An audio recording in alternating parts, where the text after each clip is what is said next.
Hey guys, what's up? It's Eric at Brain Barbarians. Today, we're gonna review some TikTok videos together. I'm sure you guys have all seen some crazy health advice on TikTok. Really just kind of run you guys through my opinion of them. Of course, everything I speak of on this channel is from firsthand perspective because I've gone through it before. So I'd like to give you kind of my take on the scenario. Let's see what we can get into today. I used to eat a bunch of blueberries because, hey, they're low carb and that was that. But then someone that I really know and trust in the world of neurobiology told me that the thing called anthocyanins inside blueberries is truly legit when it comes down to cognitive function. In fact, there was a meta-analysis that took a look at 7 studies and found that 6 out of 7 studies demonstrated that dietary levels of anthocyanin, so that's the flavonoid that is inside a blueberry, correlated with better cognitive function. But then there was a study that looked at more short-term stuff. So they gave subjects a fruit extract that had a lot of anthocyanins in it and measured their cognitive performance about an hour later. They found their cognitive performance improved on various scales, but also their reaction time improved. So raspberries, blackberries, blueberries, they're all awesome because they're low glycemic, high fiber, they have tannins in them, but blueberries probably take the cake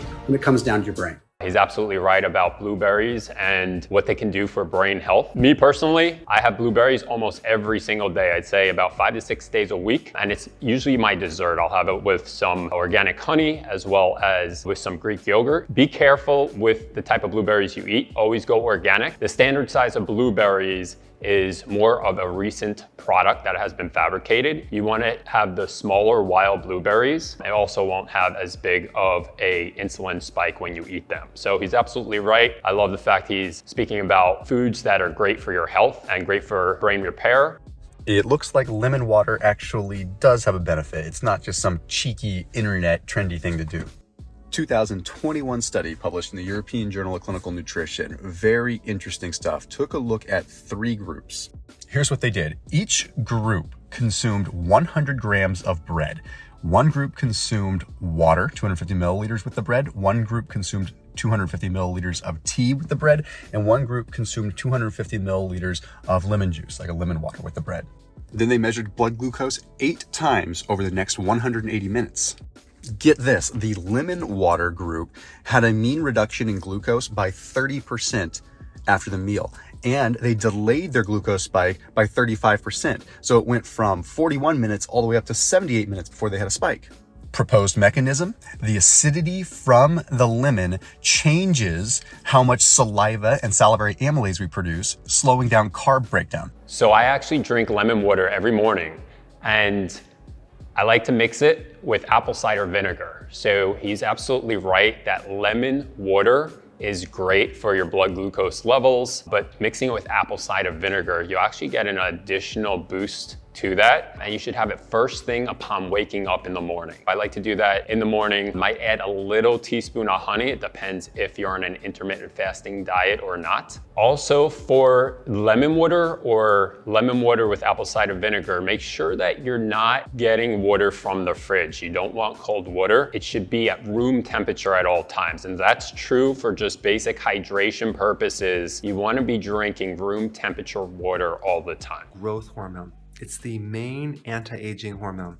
The problem is as you age, it goes down. And by the time you hit age 50, it's pretty low. So you want to do everything you can to increase growth hormone. And I'm going to explain a way to boost it by... Dr. Berg is absolutely correct. As you age, your growth hormone is going to start to decrease or plummet significantly. I would even say not by age 50, but by age 30, you should start to get your blood work, your blood panels done, possibly on a quarterly basis to see where you're at. This is true for all your hormone levels, but specifically growth hormone. And for anyone, of course, with a brain injury, one of the first things you want to look at are what are your current GH levels. If you were to exercise intensely, you would only increase growth hormone by 450%. But if you were to do intermittent fasting, you can increase growth hormone by 2,000%.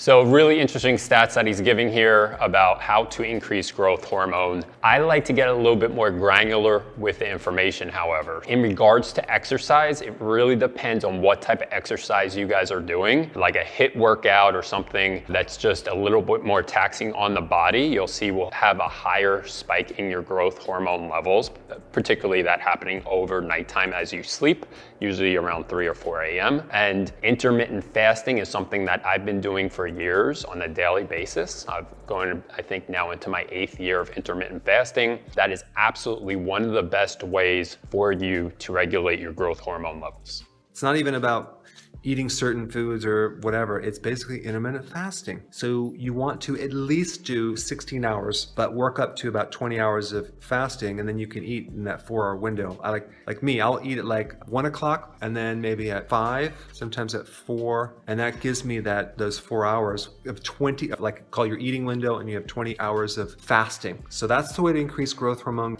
So to be sure, a 16-8 standard intermittent fasting can give you, as he mentioned, 2,000% or more increase in your growth hormone levels. However, if you go on to a multi-day fast, I've done this numerous times, 2 or 3 or 4 day fasts, you will increase your growth hormone levels even more off the charts. Also, you have to ask yourself, what is your reason for increasing your growth hormone levels? Have you spoken with your practitioner about this? Is it something you need to be messing around with, or are you exactly where you need to be right now for your particular body type? So I actually have a pituitary gland issue from my traumatic brain injury. I don't produce any growth hormone. That means I have to do an injection every single night to increase or at least maintain a standard level of growth hormone for my age and build. With that being said, there are all these other modalities and tricks that I use, as mentioned by Dr. Berg, to try to get my levels even higher than they would be for a standard 40-year-old male.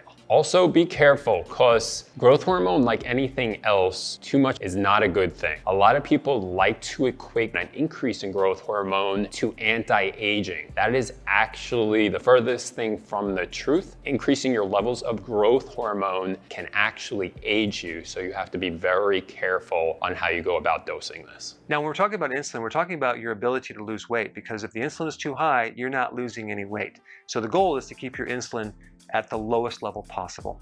So most people know that sugars and carbs and excessive protein can increase insulin, but they may not know the only carbohydrate that will not increase insulin is fiber. I'm talking about the fiber from leafy greens, non-starchy leafy greens. So anytime you're on keto, you don't need to count those carbs from leafy greens, simply because it has so much fiber, and fiber doesn't affect insulin.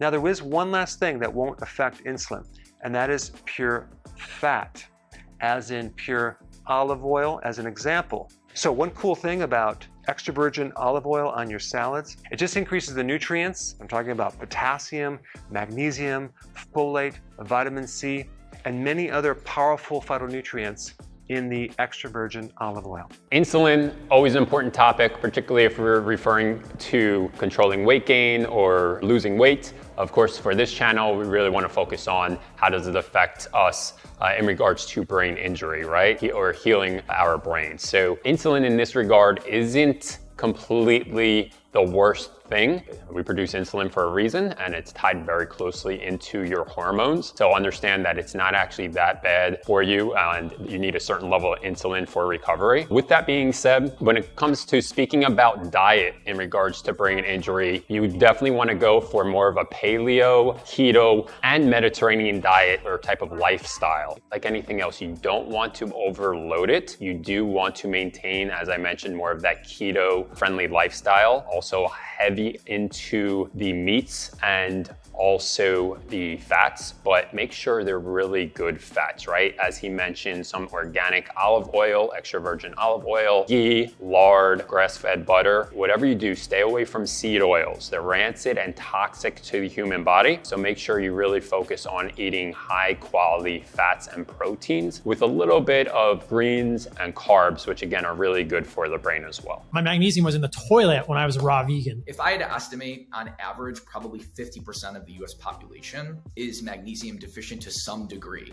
I've always wondered, at least in things like almonds, how bioavailable the magnesium is, because there's phytic acid and there's oxalates, which we know are going to prevent the absorption of the magnesium. Magnesium is one of the most important minerals for the body. I actually take 2 magnesium supplements on a daily basis. This one is Magtein. I'll usually take this in the morning along with my coffee and an L-theanine pill and a salt tablet. At nighttime, however, I really like to take something called Calm. It's magnesium citrate powder. I mix it into a little bit of warm water, usually around 8 or 9 o'clock. Small amount of water so you're not waking up in the middle of the night. That'll help you sleep extremely well through the night and reduce any anxiety and or stress that you have the next day. Most Americans are magnesium deficient, so it's really important for us, as we don't get our RDA, or recommended daily allowance of magnesium, through our food, to go ahead and supplement magnesium virtually on a daily basis. Another way you could get your daily amounts of magnesium is through drinking milk, particularly raw milk or A2 milk. Too many people avoid milk products for a variety of reasons. However, there are a ton of beneficial nutrients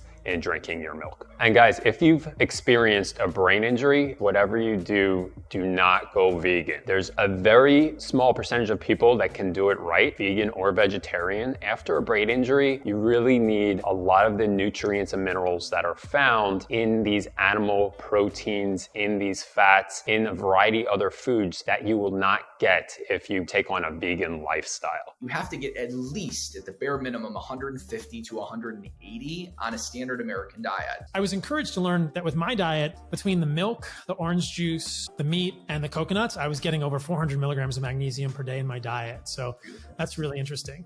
Now, it's not for everybody, but beef liver is gonna be your best source for things like magnesium. Have it with a glass of milk. You'll probably have as much as you need for the next 2 to 3 days. However, if you're looking for an edge in your day-to-day, I highly recommend the Calm, which is a magnesium citrate powder, taken 1 teaspoon at night before you go to bed. Guys, thanks for watching. I hope that there's some added value there, particularly in the context of brain injury and what you guys should be doing. Again, everything I speak to on this channel is based off my own experience. I like to do trial and error and go through these things and learn about all these different things so I can educate you guys as well. And I like to be the guinea pig, so to speak, so that I can really speak to it with a first-hand account and relay that to you guys. So I appreciate you tuning in here. Hope to see you in the next video.